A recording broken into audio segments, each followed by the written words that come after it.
안녕하세요, 반다라늘입니다. 제가 너무 오랜만에 영상을 올리죠. 오랫동안 자리 비워서 죄송합니다. 이제 드디어 정말 너무너무 힘들었던 한 학기가 끝이 나고 드디어 이사도 끝났어요. 물론 이사를 한 뒤의 과정이 훨씬 더 힘들긴 했지만 어쨌든 차근차근 하나씩 해결을 해나가려고 하고 있어요. 집 소개랑 셀프 인테리어 하는 것도 차근차근 편집해서 올리도록 하겠습니다.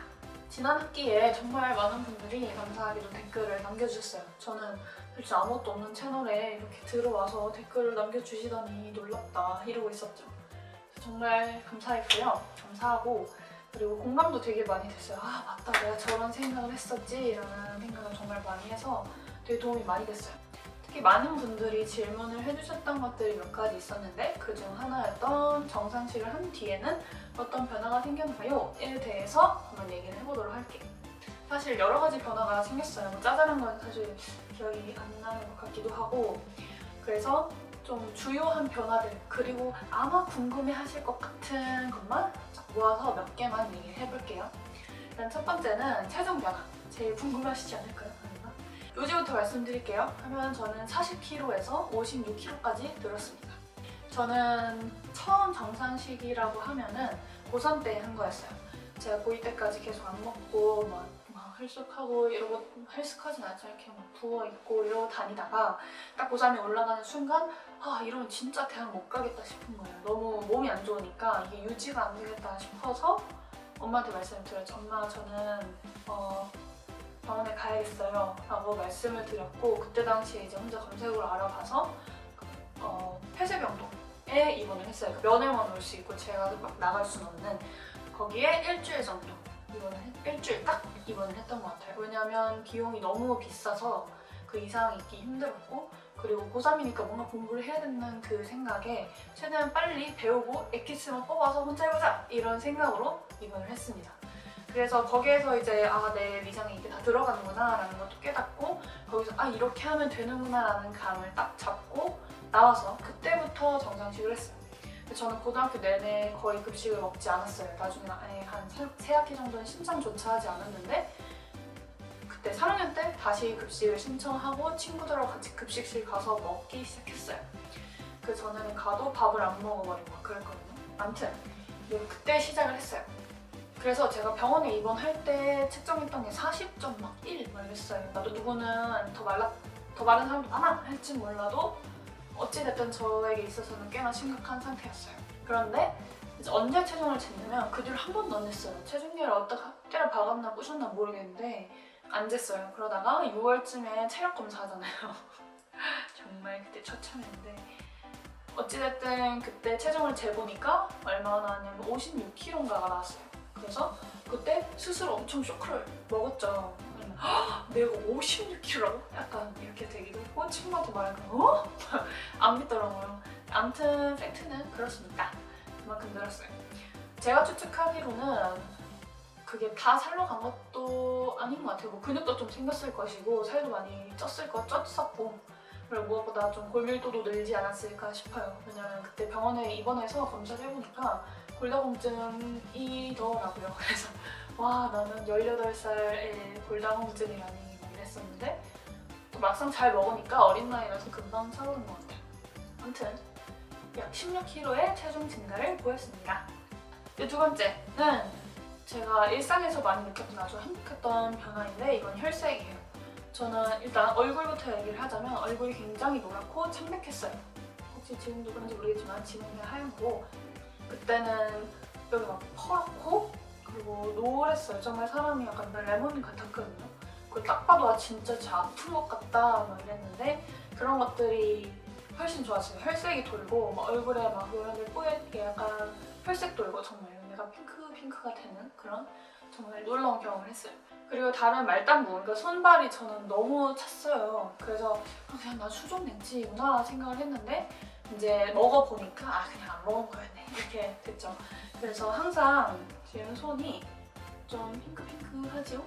근데 얘가 이런 노란 색이었어요. 핏기 잘 없는 부분 있잖아요. 온 손바닥이 다 그랬어요. 그래서 손 잡으면 무슨 얼음 같고 너무 손이 얼어가지고 필링 안 되고 막 그랬었거든요. 발도 마찬가지. 발 뒤꿈치가 그 그 엄청 두꺼웠어요. 엄청 많이 걸어다니는 사람처럼. 근데 그게 안 건강하면은 그렇게 뒤꿈치가 두꺼워진대요. 그래서 엄마가 엄청 안타까워하셨는데 한 2달?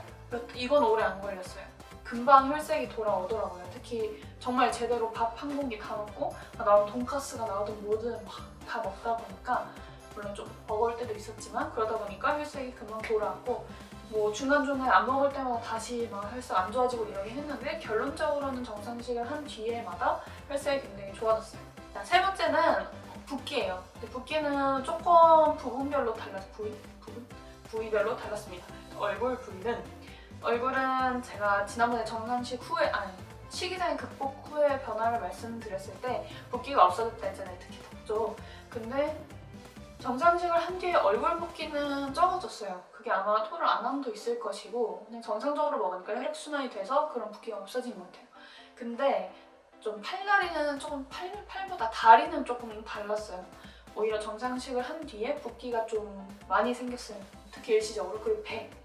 그래서 배 같은 경우는 뱃살이 찌는 정도가 아니라 그러니까 뱃살도 당연히 쪄요. 근데 막 그렇게 팍 이렇게 늘진 않아요. 근데 다만 좀만 먹어도 배 근육이 없다 보니까 그거를 이렇게 지탱을 못하고 금방 이렇게 배가 쑥 나와버리고 그리고 또 나가면 배 쑥 줄어들고 힘없는 그런 배인 거죠. 그래서 좀만 먹어도 배 많이 나오고 가스까지 차요. 그래서 더 많이 나오고 무슨 임신한 것처럼 막 그렇게 나왔었는데 좀 그냥 그럴 때마다 치마 단추를 풀었어요. 치마 단추 풀르고 그리고 넉넉한 치마를 입고 다녔고요. 그리고 만약에 너무 많이 나온다 싶으면 그냥 가디건 입었어요. 그런 식으로 하니까 크게 신경 안 쓰이더라고요. 나중에는 점점 이렇게 허리 펴는 연습도 하고 배에 힘을 주다 보니까 그런 것도 많이 덜해졌고 한 2-3달 만에 배는 어느 정도 제가 적응을 했으면 나오는구나 이렇게. 근데 다리는 아팠어요. 그러니까 어쨌든 전에도 부종이 있었지만 정상식을 하니까 안 먹다가 먹으니까 좀 과부하가 걸리는 건지 다리가 되게 많이 아프고 붓기가 꽤 생겼었죠. 살도 붓고 그러다 보니까 이제 장시간 동안 공부를 하면서 앉아있으면 다리가 너무 저린 거예요. 그래서 이 야자 시간에 몇 명 안 남고 그냥 제 앞에 앉은 친구가 집에 갔다 오면은 이제 당연히 신발을 벗고 그리고 양말 신은 상태로 발 올려놓고 해서 좀 다리가 너무 아래에만 있지 않도록 열심히 올려놓고 공부를 했어요. 그러니까 조금 덜해지긴 했지만 많이 마사지를 해줘야 될 정도로 굉장히 다리는 부종이 있었습니다. 사실 이게 다예요. 이 외에는 뭐 제가 식이장애 극복 후 변화에서 말씀드렸던 뭐 인간관계 개선이라거나 뭐 웃음도 많아지고 저 스스로도 굉장히 행복해졌고 친구들하고도 제 기준 더 많이 가까워질 수 있었어요. 아마 보시면 뭐야 식이장애 극복 후 변화는 똑같은데? 하실 텐데 거의 똑같아요. 왜냐면 정상식 자체가 식이장애 극복의 한 과정이잖아요. 다만 다른 거는 일시적으로는 아마 적응할 수 없는 변화들이 올 거예요. 체중도 늘 것이고 부종도 올 것이고 마음에 안 드는 막 뱃살 생기고 옆구리 살 퍽 2겹, 3겹으로 접히고 지금도 그렇습니다만 아무튼 그럴 거예요. 근데 그것에 대해서 사실상 감수를 하셔야 하는 부분이고 자연스러운 과정이에요. 우리가 다이어트를 할 때에도 배고픔을 감수하죠. 배 나오는 걸 감수하는 거랑 사실 같은 거예요. 그냥 사실상 불편하고 신경이 쓰이지만 그냥 그러려니 하는 거. 다이어트를 할 때에도 원래대로 먹다가 갑자기 확 식단을 줄인다 하면 살이 갑자기 확 빠지잖아요. 그런 것처럼 워낙 굶겨놓은 상태에서 밥을 넣어주게 되면은 당연히 막 언제 또 안 들어올지 몰라 하고 막 저장을 해요. 그러다 보니까 일시적으로는 원래 찔 것보다 더 찔 수도 있어요. 하지만 이것은 분명히 시간이 지나면 원래대로 안정을 찾습니다. 자기만의 그러니까 자신의 몸에 필요한 그런 지방이 있을 거고 근육이 있을 거고 뼈가 있을 거 아니에요. 그만큼을 이제 찾는 것 같아요. 하나의 일직선상의 과정이라고 생각해주세요. 여기에서 내가 살이 찌면서 뚝 떨어지고 끝! 이게 아니라 그냥 살이 찌면서도 난 계속 앞으로 나아가고 있는 거고 계속 변하고 있는 거거든요.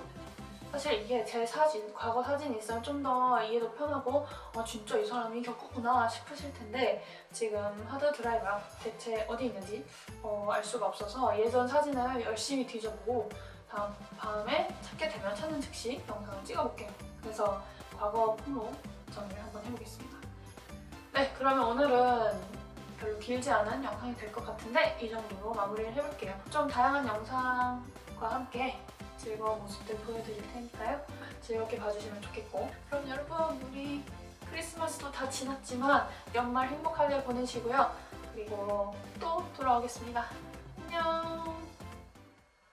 우리 고내기.